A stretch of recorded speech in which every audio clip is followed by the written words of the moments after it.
औज़ुबिल्लाहिमिनश्शैतानिर्रजीम बिस्मिल्लाहिर्रहमानिर्रहीम। अस्सलाम वालेकुम डियर स्टूडेंट्स, कैसे हैं आप सब लोग। उम्मीद करती हूँ कि सब लोग खैरियत से होंगे और अच्छे अच्छे से अपने कामों में मसरूफ़ होंगे और अच्छे से पढ़ाई भी कर रहे होंगे। डियर स्टूडेंट्स, क्लास सेशन के बच्चे 6 क्लास के, आज हमारा उर्दू का लेक्चर सबक नंबर 11 है, हमारा माहौल और आलूदगी, पेज नंबर 70। ये लेक्चर नंबर 1 है, इसका फ़र्स्ट लेक्चर है जिसमें हम इसकी पढ़ाई करेंगे, इसके अल्फाज मानी करेंगे, इसकी तशरीह करेंगे। तो डियर स्टूडेंट्स, अपनी बुक्स ले आएँ, बराए मेहरबानी बुक्स को ले अपनी, पेज नंबर 70। और आपने जो जो वर्ड्स मीनिंग लिखूँगी, अल्फाज मानी, उसको अंडरलाइन करके ज़रूर लिखिएगा। तशरीह को गौर से सुनिएगा ताकि आपको समझने में आसानी रहे, मेरे साथ पढ़ाई भी कीजिएगा।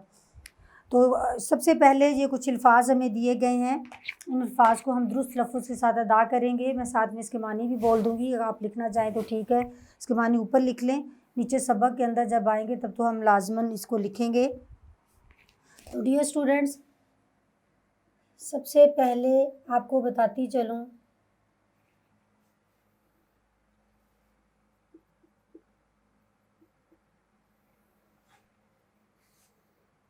पहला है हमारे पास वर्ड, ये जो हमने अल्फाज पढ़ने और उनको दुरुस्त तलफ़्फ़ुज़ के साथ अदा करना है। अवामिल, अवामिल होता है कोई वजूहात होना किसी चीज़ की। माकूल, मुनासिब। वाफ़िर, वाफ़िर होता है ज़्यादा होना। इंतज़ाम, बंदोबस्त करना। शऊर, अक़ल, तमीज़। तल्फ़ करना, उसको ख़त्म कर देना, उसको ज़ाया कर देना।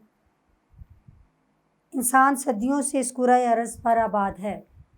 और से पढ़ेगा, कुराए अर्ज़ ख़ित्ता ज़मीन, यानी ज़मीन का हिस्सा, जो ज़मीन है पूरी। सदियों से, सदियों होता है कई सौ साल, कई सौ सालों से क्या है, इस कुराए अर्ज़, इस ज़मीन पर जो है इंसान आबाद हैं। इसका ज़मीन और उसके माहौल से गहरा रिश्ता है। इंसान और माहौल एक दूसरे के असर कबूल करते हैं। खुशगवार माहौल इंसानी सेहत के लिए मुफीद है और नाखुशगवार माहौल इंसानी सेहत के लिए नुकसानदेह है।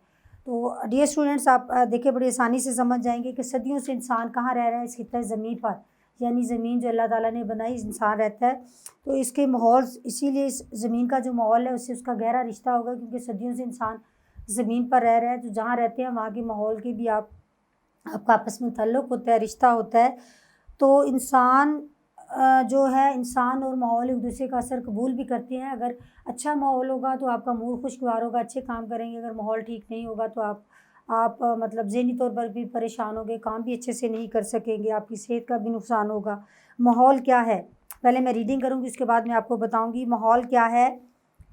माहौल साफ़ सुथरा, पाकीज़ा, साफ़ सुथरा, खुशगवार हो तो इंसान, जिस जगह हम रहते हैं उसके इर्द गिर्द की तमाम अशिया, मसलन इंसान, हैवान, चरिंद परिंद, दरख्त और बेजान अशिया सब मिलकर मुकम्मल माहौल तरतीब देते हैं। यानी सिर्फ इंसानों से माहौल नहीं बनता, उसमें जानदार चीज़ें भी हैं, बेजान चीज़ें भी हैं, सब मिलकर माहौल को तरतीब देते हैं। माहौल पाकीज़ा, साफ़ सुथरा और खुशगवार हो तो इंसान की खुशी और तमानियत यानी इत्मीनान महसूस करता है।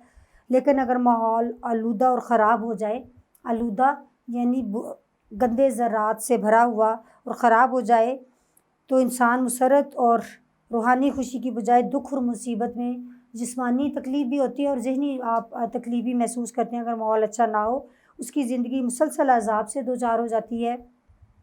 अशरफुल मखलूक़ात, सबसे अफ़ज़ल मखलूक मुराद इंसान जो है, होने की बिना पर इंसान अपनी फ़ितरती सलाहियतों को बुए-कार लाते हुए अपने लिए माहौल को मौज़ू और साज़गार बना सकता है। साज़गार अपने मुवाफ़िक, यानी अपनी सेहत और अपने ज़हन के मुवाफ़िक, उसके मुताबिक माहौल का इंसान पर गहरा असर होता है। अच्छा माहौल इंसान को सेहतमंद और चाक़ू चौबज़ यानी चुस्त रखता है, जबकि गंदगी से अटा माहौल, गंदगी से यानी भरा हुआ माहौल हमें तरह तरह की बीमारियां फैला देता है। ये सब जानते हैं, ये कॉमन सेंस की बात है। अच्छा माहौल अच्छी जो चुस्त भी करता है, ज़हनी और जिस्मानी तौर पर भी। गंदा माहौल परेशानियों और मुसीबतों और बीमारियों का बायस बनता है।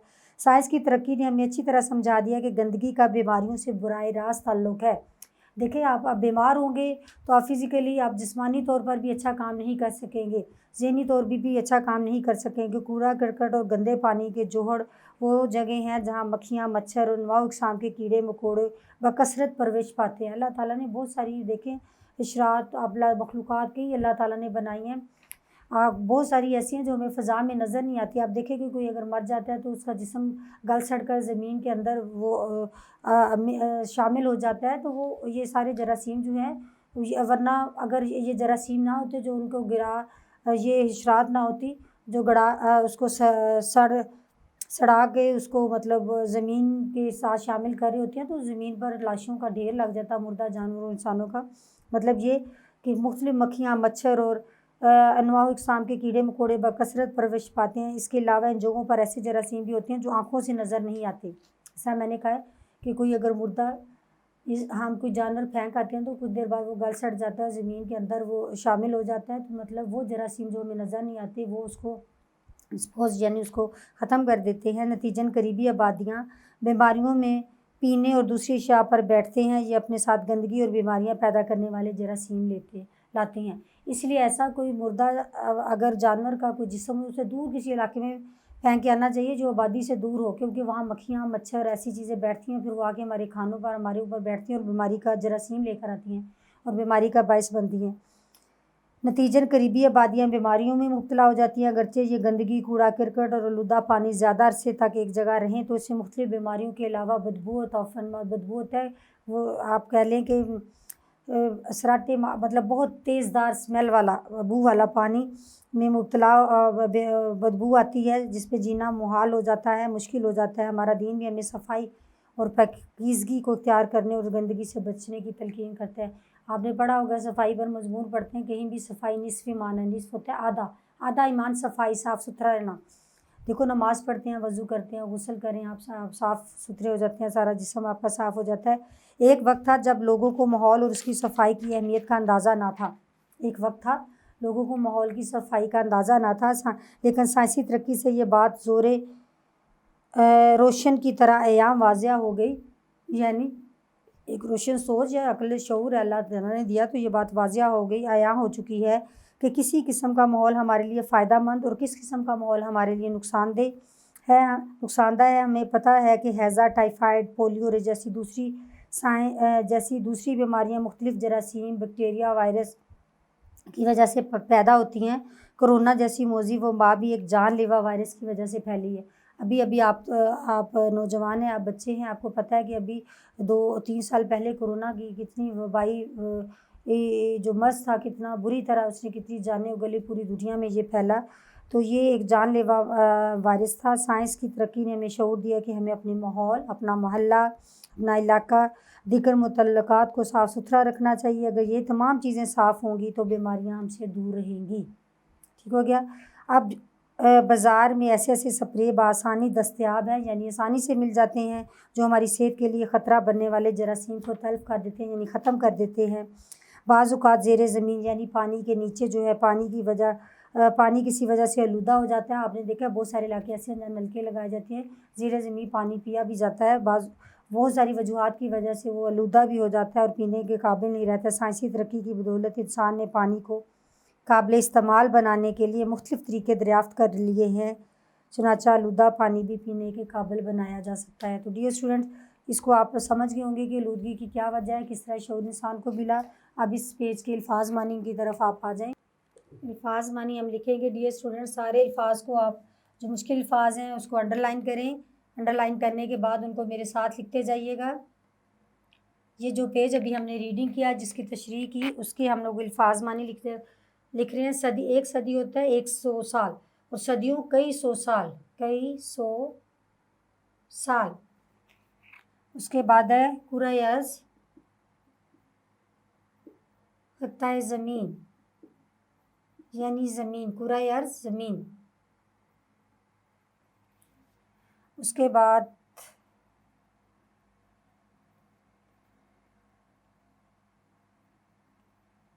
मुफीद,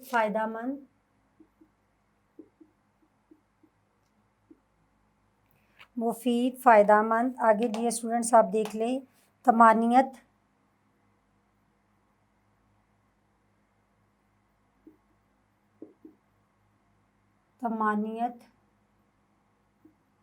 इत्मीनान,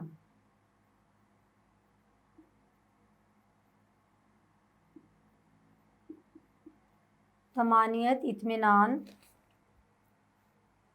मुब्तला गिर जाना, गिर जाना, मुब्तला हो जाना, गिर जाना। आगे देखिए अशरफुल दो चार होना,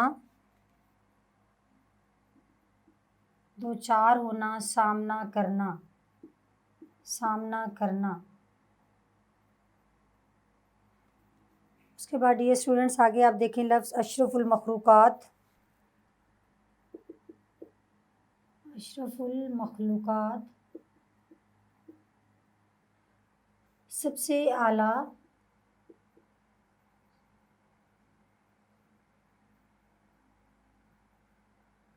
मखलूक, मुराद इंसान। हम लोग इंसान जो है अशरफुल मखलूक़ात हैं। उसके बाद आके देखिए मौजू, बेहतर,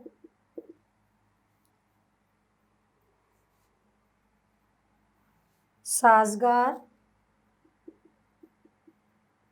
वाफ़िक। उसके बाद आप देखें चाकू चौबंद,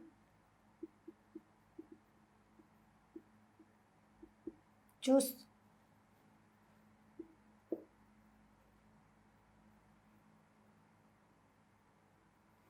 चाकू चौबंद, चुस्त।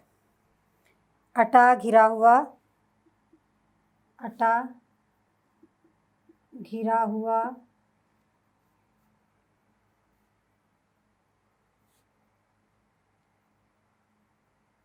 हाँ जी, आप पूरा लिखेंगे ना तो समझ आ जाएगी। गंदगी से अटा हुआ, गंदगी से भरा हुआ, गंदगी से अटा हुआ, आलूदगी से अटा हुआ या गंदगी से, उन्होंने ऊपर लिखा हुआ है गंदगी से अटा हुआ। हाँ जी, गंदगी से भरा हुआ।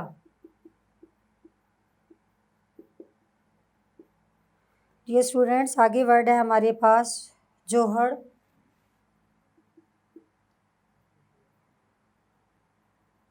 गंदे पानी का ज़ख़ीरा कह लें आप।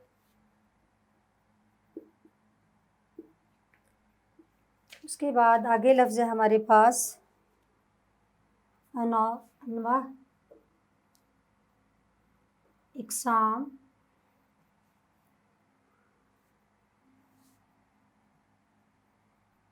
तौफ़न, बदबू, सड़ान जिसको बोलते हैं, यानी बहुत गंदी बदबू, सड़ान। उसके बाद अब महाल, मुश्किल, आया, वाज़िया, आया वाज़िया, मोज़ी ख़तरनाक, जानलेवा,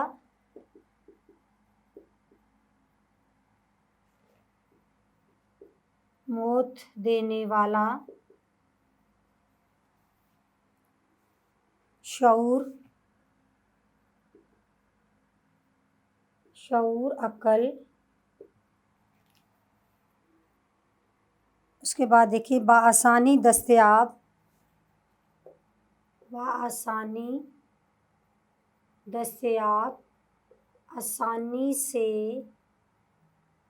मिलने वाला, आसानी से मिलने वाला। तल्फ़ करना, ख़त्म करना, ख़त्म करना। उसके बाद है आलूदा, गंदा, दरियाफ़्त करना, मालूम करना। तो डियर स्टूडेंट, ये हम जिस पेज की हमने रीडिंग की उसके अल्फाज मानी है। जब आप अल्फाज मानी लिख लेते हैं तो बहुत आसानी से आपको उसकी तशरीह और उसकी पढ़ाई, उसके खुलासे की समझ आती है। तो डियर स्टूडेंट्स, अब हम पेज नंबर आ जाते हैं 71 की तरफ।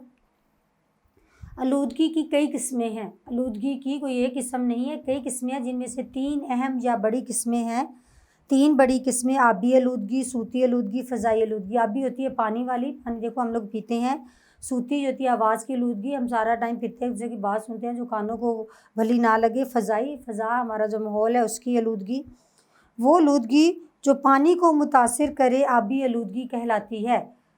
जो हम उसको वो आलूदगी जो पानी को मुतासिर करे आबी आलूदगी कहलाती है। फैक्ट्री और कारखानों का केमिकल मिला पानी नदी नालों में बहा दिया जाता है। आपको देखा, जहाँ भी फैक्ट्रीज़ होती हैं उनमें से गंदा पानी निकलता है, केमिकल वाला होता है, जो इंतहाई ख़तरनाक होता है। तो उनको वो नालों और के ज़रिए क्या नदी नालों में मिक्स कर देते हैं और नदी नाले आगे जाके दरियाओं में गिरते हैं।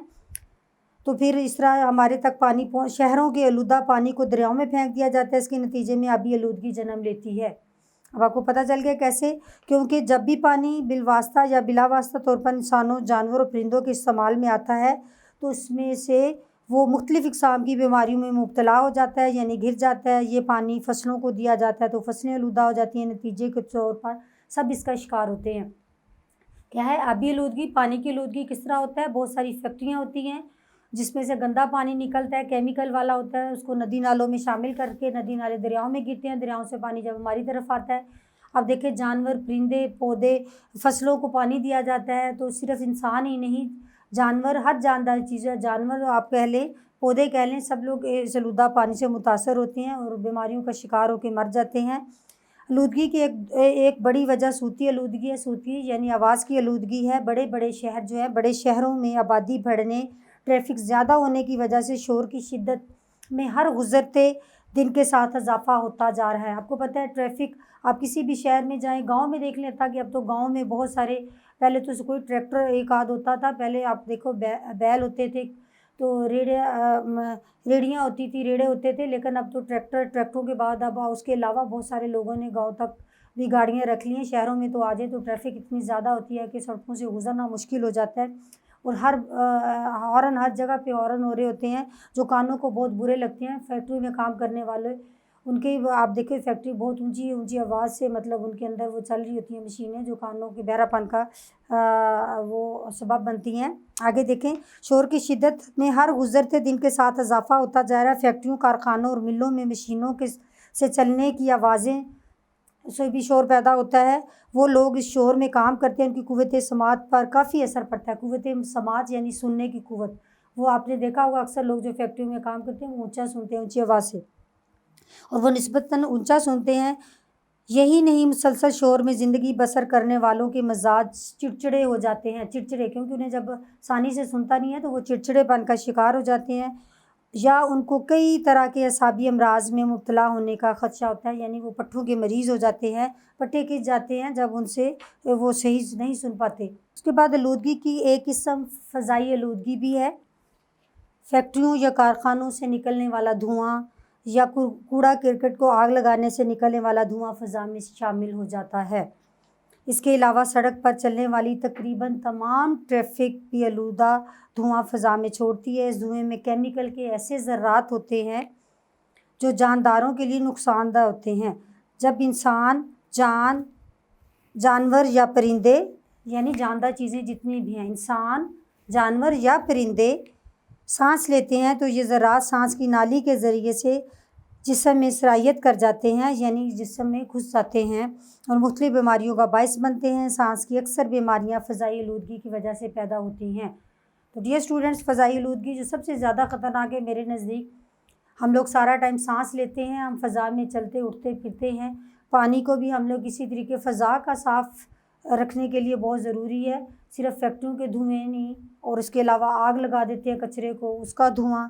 उसके बाद ट्रैफिक इतनी ज़्यादा हो गई है, वो सूती आलूदगी का बायस बनती है। साथ में वो फ़ज़ाई आलूदगी का जो धुआं छोड़ती है इतना, और हम हर टाइम सांस लेते हैं, और सांस कुछ लोग मुंह से ले रहे होते हैं, कुछ नाक से।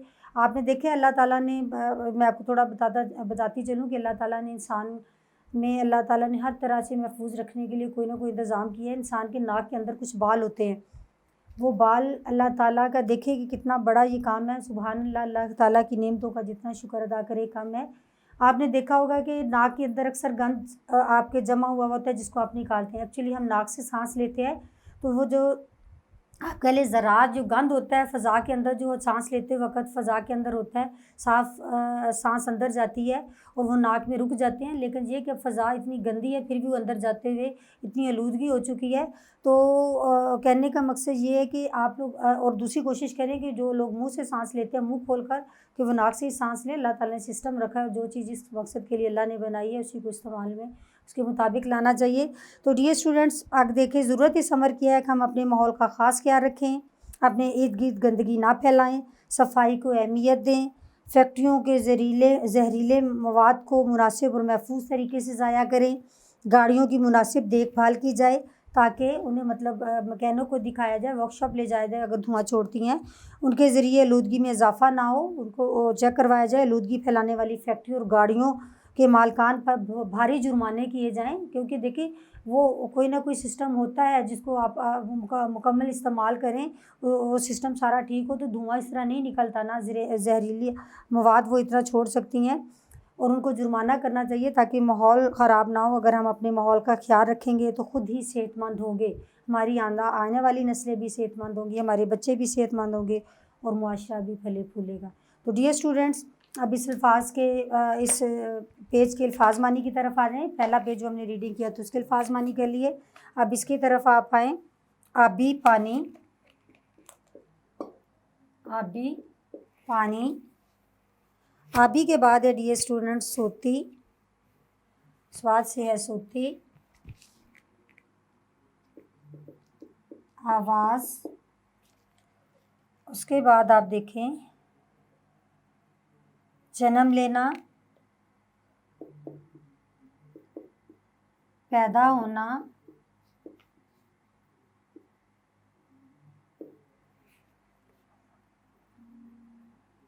बिलवास्ता, बिलवास्ता किसी वसीले से, किसी वसीले या ज़रिए से। आगे आप देखें कुव्वत समात, कुव्वत समात, सुनने की ताकत, सुनने की कुव्वत या ताकत। उसके बाद ये स्टूडेंट्स आप आगे देखें असाबी अमराज, असाबी अमराज, पट्ठों की बीमारी, खदशा, डर,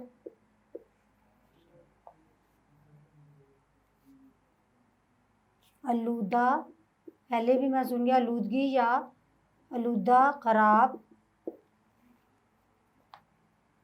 सरायत कर जाना, घुस जाना, सरायत कर जाना, घुस जाना,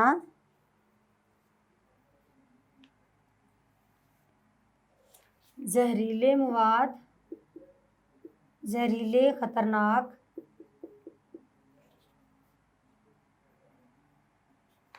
फले फूले, परवान चढ़े। डियर स्टूडेंट, ये इस पेज नंबर 71 के अल्फाज मानी थे। हम लोगों ने इसकी पढ़ाई की, इसके अल्फाज मानी किए, साथ में तशरीह की।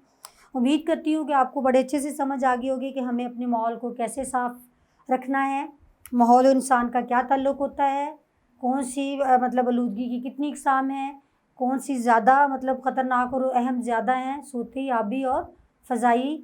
और इसके बाद आपने देखा कि उसको किस हद तक हम कंट्रोल कर सकते हैं, किस हद तक मदद कर सकते हैं। ये सब कुछ हमने पढ़ा। उम्मीद करती हूँ आपने भरपूर फ़ायदा उठाया होगा डियर स्टूडेंट्स। आप जुड़े रहिएगा इंशाल्लाह। अगले इसके लेक्चर में हम लोग इसके खुलासा की तरफ आते हैं। मिलते हैं आपको अगले लेक्चर में। Thank you.